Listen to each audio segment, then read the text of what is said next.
Hello, everyone, and welcome to another edition of Sports Night on the Southern Middle Tennessee Sports Network. I am Chris Yao, along with my esteemed colleague, as always, Maurice Patton. Today, we are joined by former high school All-American, Tennessee Mr. Basketball, SEC Legends class of 2016, second-round pick of the Denver Nuggets, and the guy who infuriated Michael Jordan to the point he scored 10 fourth-quarter points for the Washington Wizards in 2003. Founder of Cheat Code Basketball, Vincent Yarbrough. Vincent, welcome. Hey, how are you, Chris? How are you, Mo? Thanks for having me. Hey, man, appreciate you coming on with us, VY. When you hear an intro like that, to think about all that you've accomplished coming out of Cleveland, Tennessee, what does it, to hear it all like that, what's that mean to you? It means a lot. It means a lot of things that I thought were possible as a young person. I was able to achieve or accomplish, and it just makes me think back to all the help that I've had really to get through that type of career. Nobody really gets into it or gets out of it just only on talent alone or what you're able to provide. It's kind of a whole team effort, and it just makes me think back to all the people that were involved or had a piece or a part of my journey getting there. All of everything that Chris just said is plenty of reason to have you on, but one of the things that makes you attractive right now with us is the fact that on top of all that, Vincent Yarbrough is a Culleoka, Tennessee resident. And, having been in this area for a few years now, I'm not sure how many people are aware of that. How did that come to be, Vincent? Well, I married my college sweetheart, and from there we lived a few different places. She was with me on my journey throughout Europe and the NBA, and then we settled down in Knoxville for a while. Then we wanted to get back closer to her family, so we came over here into Franklin, and still wanted to be a bit closer. So then we decided to build down here, and we've been here for about 12 years now. So we really consider it home. We really enjoy the people of our community. We like the way the direction the community is going. There's a lot of growth going on here in Murray County, and there's some of the things that we kind of envision happening. Some of that Franklin type of vibe coming down this way, and slowly but surely it's making its way. I guarantee you, whatever you built in Culleoka, you'd have spent 2.5 times or more for in Franklin. So definitely the right move. Absolutely. We are joined by, once again, founder of Cheat Code Basketball and VFL Vol for Life, Vincent Yarbrough. Vincent, tell us a little bit about your experience with, if you do any kind of research whatsoever about Tennessee basketball, your group was very instrumental in kind of starting what we now see as Tennessee basketball. What's it like to kind of have been the catalyst for that?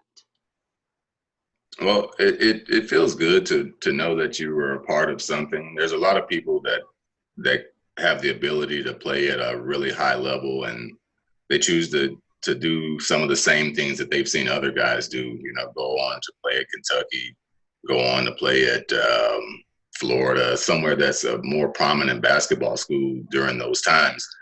For me, I had gotten to be really close and attached to the guys that I ended up playing with through my brother going to Tennessee.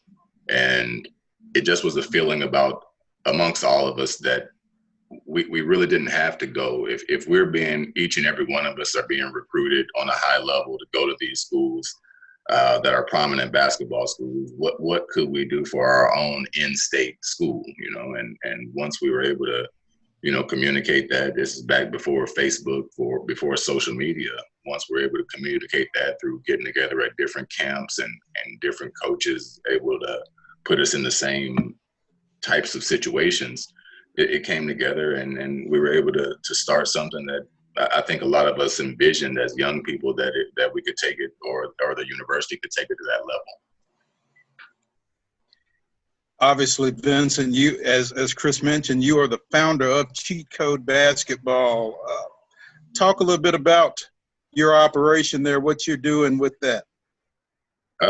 What cheat code basketball is I had an opportunity to play for 3 amazing coaches. They weren't my head coaches, but they had a part in our program. One of them being a guy who was a shooting instructor for the San Antonio Spurs. His name is Chip England. Another one, the guy's name is Mihailo Leuven. And the other guy is a German legend, and I never really got the chance to work with him in person. But some of his products everybody in the world knows. Dirk Nowitzki is his master pupil that everybody knows. But I played my last 5 years in Germany, so I got to work with and play with a lot of his guys, and I saw some of the techniques that they would use before and after practice that achieved some things. So throughout my career, I've been introduced to different styles and different teaching methods, and I've experienced different ones and tried to adjust my game to them, and none of them really took off with my game. So I never really used any one of them in particular for my own shooting. I got back about 10 years ago, and I started doing some other things, trying to coach high school basketball, working with a few kids on the side. And throughout a process of 2 to 3 years, I kind of narrowed it down to what I wanted to focus on. And then some of the things that I've been taught came back to me. So through a system of trial and error, through about another 2 years, I worked with over 100, 200 kids. And then about the last 7 years, I would say that I've perfected the teaching part of the system. Not always does it go as planned or as fast as I would like it to, but right now we have the ability to come in and at least teach the correct positioning and the correct ability to shoot the ball. So I've seen now over 5,000 clients, and I have a large network of people that I've helped on their basketball journey, and cheat code basketball is really doing well now, even through the coronavirus. You know, the impact that it's had on the ability of kids being able to follow along with the program, and kids still being able to keep in touch with me and Coach T through different means. It really has helped a lot of kids with their basketball development, even in times of like the pandemic. So I was going to ask you about that. You kind of had to adapt your interactions, obviously, not being able to get in the gym with kids and different things like that.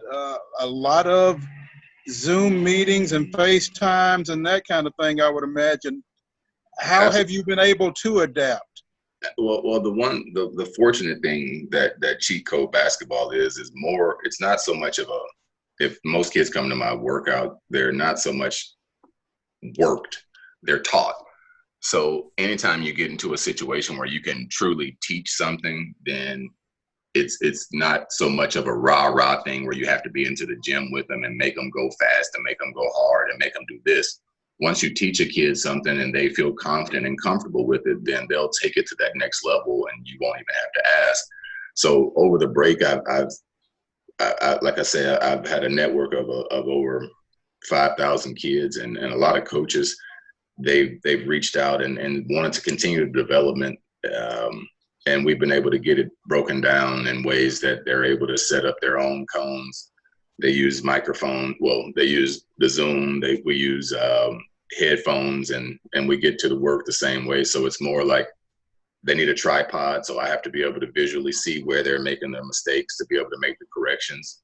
And then I can talk to the kid while they're in motion or doing what they're supposed to do. So it's kind of the same thing. It's just not me standing there. So it's worked out really well. We've worked with a lot of kids. We worked with a few collegiate guys, and there's a few things that we have set up now that hopefully they'll come into fruition in the next 2-3 weeks. So we've been able to take advantage of the social media and technology really well over the break. Yeah, we talked when we were setting up this this podcast about, as I said earlier, a lot of people don't necessarily know that you are here in the county, which is probably a good thing and a bad thing for UT legends such as yourself to be able to kind of fly under the radar a little bit isn't necessarily a bad thing, but for a business owner who kind of thrives off word of mouth, that may not necessarily be such a good thing. Well, it's a good it's good and it's bad. It's good as far as I rarely get somebody that wants. I rarely get somebody that recognizes me as somebody that played at Tennessee, as I would in Knoxville. And as far as the business side, it would. I have a different mindset in business. Like, there's a lot of guys out here that have played at a high level that use their name to attract kids, like, hey, that guy played in the NBA, or that guy played at the University of Tennessee or the University of Kentucky or wherever you played. And they take that and they try to get all these kids to pay them money to come work them out. But it's not really, they're not really teaching them anything more than the next person can teach them. So by design, I really don't make it known that I live here. If somebody sees my product by a kid that I've worked with and they say who works with that kid, I would appreciate if the parent passed my name on to that kid. But I don't want my career, as far as what I went through as a basketball player, to be the reason that you come to me for a workout. I'm not teaching you how I learned to play. I'm teaching you something completely different. I'm teaching you the fastest way to shoot the basketball that's going to be able to take your game from a level wherever you're at. If you're a middle of the pack player, we're going to make sure that you're at the top of the pack. If you're a player that's searching to be able to get onto a team, then we're going to try to supply that need for you. So it's never a point of, I want to take and manipulate what I've done, or take this NBA tag and say, hey, parents, I'm this NBA guy. I really want you to know me for the person I am and the work that I do, and what the kids that come through my program are able to accomplish. So that's kind of why I don't, let's say, put myself out there as this guy that's a NBA player that lives in such a small town that everybody should come to me. That's not true. If you have somebody that you're comfortable with and that's who you think the development, and they're getting a result for your kid, and not a result as in your kid gets incrementally better, like at the end, the result has to be, if your kid wants to continue to play this sport, then they have an opportunity to play this sport at a high level, or at least a level beyond high school. And that's what I want to be known as, not a guy that, oh, that guy lives here and you should take your kid there because he played at Tennessee. That doesn't, that's kind of the run of the mill of how everybody else does it. So our work is truly different. It's truly unique. It gets the result that we're looking for. Every time the kid comes to the gym, they're going to take a step ahead, a step forward in their game and their understanding. And that's what I want to be spread around more than who I am. Sure. It's really cool that, like I said earlier, you are a former Tennessee Mr. Basketball. And this year, Class 3A, Mr. Basketball, for the first time since you, is Cleveland, Tennessee's Jacoby Woods. So it's pretty cool that, that it's kind of come full circle for you. So it's really neat to see how Tennessee high school basketball has improved over the years. And I feel like, I don't know, obviously, how much you said you coached a little bit, and I know you coached at Marshall County a few years ago. So how has this area in the Murray County, the Marshall County, the southern middle Tennessee, how has that improved over the years that you've seen? I think everybody is a little bit more conscious of what basketball can do now. Before, you take guys that are traditional, or schools that are traditional football schools that haven't had a lot of success as far as sending kids on to play basketball at certain places, or you have some schools that are able to get to some places, they're able to get to the state, but they're never able to win the state. So I think those types of things have begun to change a bit with kind of lower middle Tennessee, where we've been able to have a large impact on the development. There's a lot of kids that are in situations where you just basketball is not the number one focus at your school, and it's difficult for an athlete that loves basketball to find that type of development that can get them somewhere else besides just a coach that's being handed the title of being a basketball coach, but they're there to be a, let's say, tight end coach or offensive coordinator or something like that. I think now people are really trying to bring in the best possible coach for the basketball program. Not just all the coaches are coming in to be football coaches and then they fill some basketball positions. So I think that once you can get a lot of that going on and the kids can start to get the right type of development, not just going to workouts, but really giving the kids what they need to be able to succeed on the court. I think it'll take another leap in about that because the athletes are here. It's just like my hometown of Cleveland. We have a really talented small area of athletes and won a couple state football championships there, but they had never really won anything at basketball, not because the talent wasn't there, just the emphasis wasn't there. So I'm a firm believer that if you get a kid at a young age and you teach them the right way to do something, that they're going to have all the success that they want, given that they can be coached. So what my thing is, I love to get kids. My program works with kids starting in kindergarten. We have kids from kindergarten all the way through professionals. And the younger I can get a kid in the correct way, I can work with that kid. We can get the kid to do marvelous things as far as their abilities. And then that opens them up for a lot more success going down the road. But when you get to some points or some situations here that I've seen, a lot of kids are only one sport kids. They're a football player for the first 7, 8, 9, 10 years of their life. It's going to be difficult for them to be a basketball player. So now I see some parents seeking out more basketball type training that's going to improve their kids rather than only taking them to football clinics or what the local school was offering. So that's kind of where I seen it pick up a lot. We're visiting with Culleoka resident, former University of Tennessee standout Vincent Yarbrough. VY, Chris mentioned your encounter on the basketball court with Michael Jordan. As a youngster, you grew up in Chicago before you moved to Cleveland. Right. The opportunity to actually play against him had to be, and it was something that came up on the Undefeated's website, 23 lesser known stories on the most famous person to wear number 23. And one of those stories was entitled, "You Grew Up Watching Me, I Didn't Grow Up Watching You." And it was really nicely done. But the opportunity to play against Michael Jordan, what did that mean to you? It meant a lot as a player. As you mentioned, I grew up watching Michael Jordan.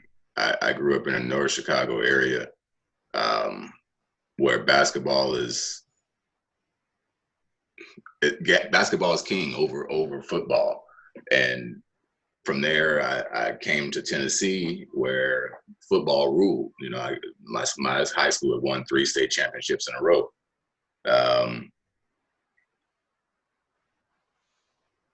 Then I started a basketball journey from a place like, there were some other guys in Cleveland that had made it in basketball. Darnell Mee is another guy that is from Cleveland, actually played at Denver, same team I did too. A guy by the name of Wootsy Roberts had also made it from close to Cleveland.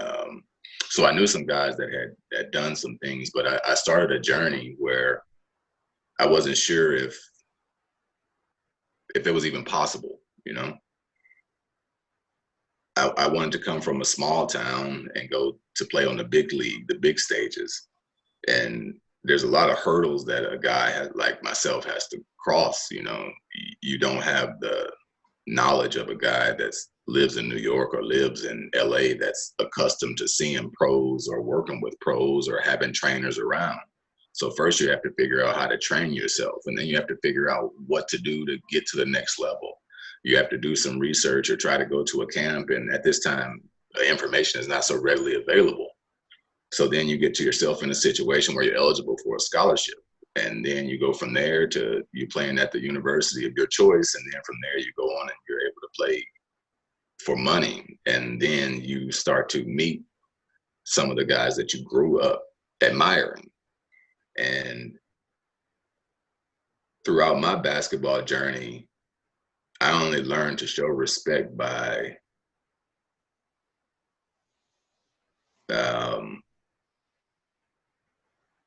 competition. I, a lot of guys say, man, you met Michael Jordan or you played against Kobe Bryant or something like that.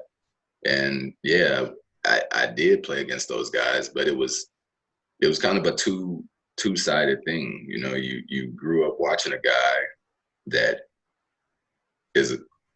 you've seen do spectacular things. Then in your head, you've reached a level where you're able to compete against that guy, and you want to just measure yourself against him. You want to see, who is this guy, or where do I stand up against this type of character, And then you meet guys like Michael Jordan, you meet guys like Kobe Bryant. And like I tell all young kids that I work with, and not so much Michael Jordan because he was a bit older and about to retire, but Kobe Bryant is the epitome to me of when a coach has told every young kid, you shouldn't take days off because there's always somebody out there that's outworking you. There's somebody always that's willing to put that work in, that's willing to go the extra mile, that's willing to dedicate themselves a little bit more.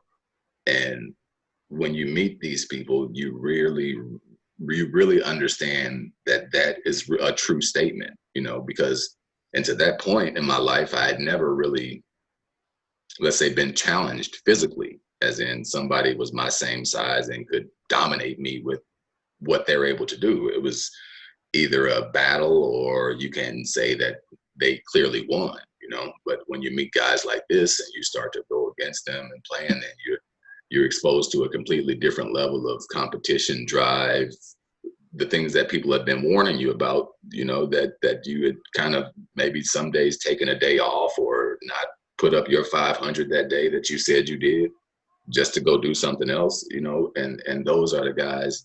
That was the thing that I learned when you got to the professional ranks, that it's not, people aren't just talking, that stuff really does exist. Those people really do exist. They really do put that type of work in. Their dedication is really next level. And more than anything, I take away from that part of my life, the dedication that you have to be successful on a different level, not to accomplish something in your life, but if you want to really truly make a mark and go down as somebody that everybody looks to for greatness, then it's a different level of drive. So that's kind of that part of my life. I didn't play in the NBA a very long time. But I learned a lot. There was a lot of instrumental people that were there that I was able to rub shoulders with. Still to this day, I'm able to pick up the telephone and call for advice, for comfort, for a lot of different things that people need once you step away from the game. Vincent, thanks so much for joining us today. We won't take up many more of your time, but we really appreciate what you're doing, especially for these kids in this area. Making basketball a priority is important for a lot of kids, and you are helping to do that. So we appreciate what you're doing at Cheat Code and in Murray County. Thank you, Chris. Absolutely. So thanks again for joining us, and we look forward to talking with you again sometime. Sounds good. Take care, guys. Hey, thanks, Vince. Yes, sir.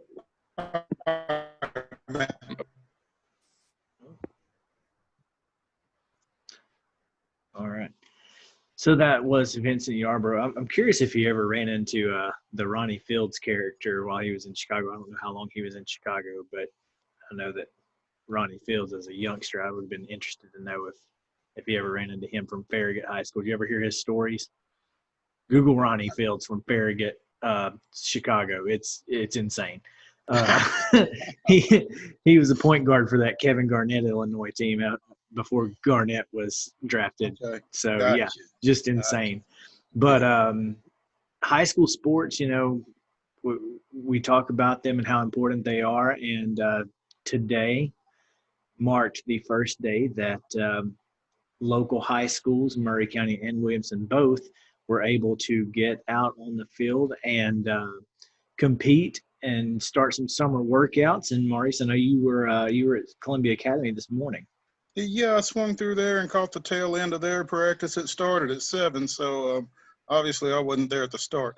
But we caught up and spoke to Charlie Lansdale about what they had intended to get done and how they felt like it went. Obviously here with the COVID-19 situation, schools are having to do things a little bit differently in terms of maintaining social distance and that kind of thing. Williamson County's working, Summit and Independence been a challenge for them. And Murray County schools, Columbia Central, Spring Hill, and Mount Pleasant, as far as football goes, and everybody else for everything else, will get started a week from today. So dealing with keeping these kids safe, keeping the coaches safe, keeping everybody involved safe is going to be a challenge as they come back to work for the first time since mid-March for a lot of these kids. Right. So, matter of fact, you were able to talk with Coach Lansdale. So let's see exactly what he had to say on getting back started. All right. So Coach Lansdale here at Columbia Academy just finishing up their first workout under the COVID-19 guidelines. Coach, I'm sure y'all were able to put together a pretty good plan and get out here and get some good work in. What was tougher, the work or the plan? Oh, well, probably the plan. Probably the plan. Now, we spent a lot of time over the last few weeks trying to make sure that we do this thing right, do it safe, and make sure everything is organized. I told our coaches the main thing I want them when they leave today is to think our coaches have really got this thing together. They know what they're doing, and so whether you do or not, right?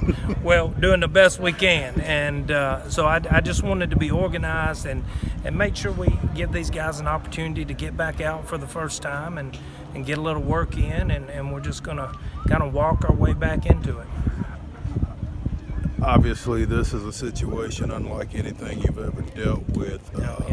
For the first day, what do you feel like you guys got accomplished? Well, first thing I look for is attendance, and we're only missing one guy, I think, in high school, which I know where he's at, and we've got our junior high too, and I think he said he's only missing 3. So to be June and to have just about every single player present, I think it tells me a lot that they're ready to get back at it. They're looking forward to the season, and the parents trust us, and so that means a lot to have all these guys out and have all these coaches out here and present, and so that's what I was looking for.